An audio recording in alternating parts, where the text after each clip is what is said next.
सर्वांना नमस्कार.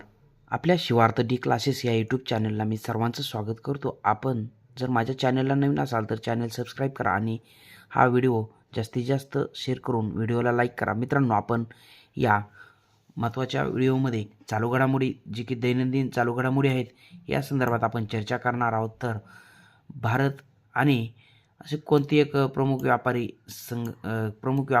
गट या माध्यमातून नुकताच मुक्त व्यापार करार बघा एक आंतरराष्ट्रीय संघटना आहे यांच्या माध्यमातून करण्याचं काम झालं. तर युरोपियन युनियन एक महत्त्वाचं बघा या ठिकाणी एक संघटना आहे. युरोपियन युनियनच्या माध्यमातून हा करार करण्याचं काम झालं. पुढचं आपल्याला या ठिकाणी प्रश्न विचारला जाऊ शकतो की सार्वजनिक आरोग्य धोरणात महिलांसाठी देशातील पहिले बघा प्रश्न महत्त्वाचा आहे, मेनोपॉज क्लिनिक कोणत्या राज्याने सुरू केले आहे? तर आपल्या महाराष्ट्र राज्याने हे क्लिनिक या ठिकाणी सुरू केलेलं पाहायला मिळतं. त्याच्यानंतर आपल्याला पुढचा प्रश्न या ठिकाणी विचारला जाऊ शकतो चालू घडामोडीमध्ये, भारतीय लष्कराने विकसित केलेल्या स्वदेशी अँटी ड्रोन ग्रीडचे नाव काय आहे? तर सक्षम असं या बाबतीत लक्षात घ्या. सक्षम हे भारतीय लष्कराने विकसित केलेलं स्वदेशी अँटी ड्रोन ग्रीड असणार आहे. आपल्याला पुढची फॅक्ट या ठिकाणी विचारली जाईल, अलीकडेच युनेस्कोच्या जागतिक वारसा स्थळांच्या तात्पुरत्या यादीत समाविष्ट झालेला बुद्धिस्ट डायमंड ट्रायंगल कोणत्या राज्यात आहे? तर हा बुद्धिस्ट डायमंड ट्रायंगल ओडिशा राज्यामध्ये आहे. आणि नेमकं त्यामध्ये येणारी ठिकाणं कोणती आहेत? ललितगिरी, रत्नगिरी आणि उदयगिरी ही महत्त्वाची ठिकाणं या ट्रायंगलमध्ये येतील. आपल्याला पुढची फॅक्ट या ठिकाणी विचारली जाईल बघा मित्रांनो, महत्त्वाचा 5वा पॉईंट असेल आपल्या या व्हिडिओमधला, सेपाहिजाला वन्यजीव अभयारण्य जे की चर्चेत असलेलं पाहायला मिळतं. तर कोणत्या राज्यात स्थित आहे? तर त्रिपुरा या राज्यामध्ये असणारं हे अभयारण्य आहे, सेपाहिजाला वन्यजीव अभयारण्य. पुढची फॅक्ट आपल्याला या ठिकाणी विचारली जाईल मित्रांनो,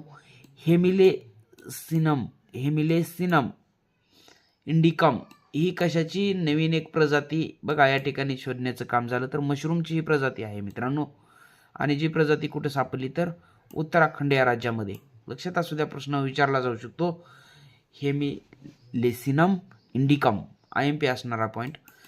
आपल्याला पुढची फॅक्ट पाहिजे आहे मित्रांनो या व्हिडिओमधली, आशियातील सर्वात मोठा प्रादेशिक गट म्हणून ओळखल्या जाणाऱ्या शांघाय सहकार्य संघटनेच्या राष्ट्रीय समन्वयकांची पहिली बैठक 2026 मध्ये कुठे पार पडली? तर बीजिंग, चीन या ठिकाणी ही बैठक पार पडलेली पाहायला मिळते.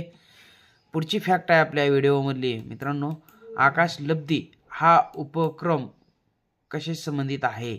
आकाशलब्धी तर भारतातील पहिले इनफेटेबल स्पेस हॅबिटट म्हणजे हॅबिटट लक्षात घ्यायचं आपल्याला, फुगवता येणारे अंतराळ निवासस्थान म्हणून आपण याला लक्षात घ्यायचं आहे.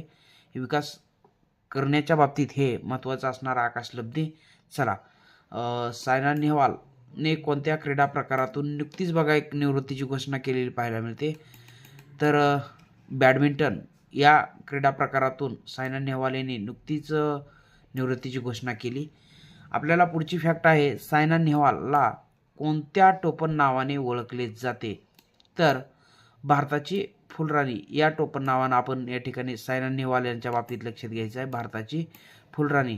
प्रश्न आपल्याला या ठिकाणी विचारला जाऊ शकतो की बाबा जे की सायना नेहवाल आहेत ह्यांचं आत्मचरित्रसुद्धा विचारलं जाऊ शकतं, कोणतं आहे? तर ते कमेंट सेक्शनमध्ये आपण मित्रांनो सांगायचं आहे.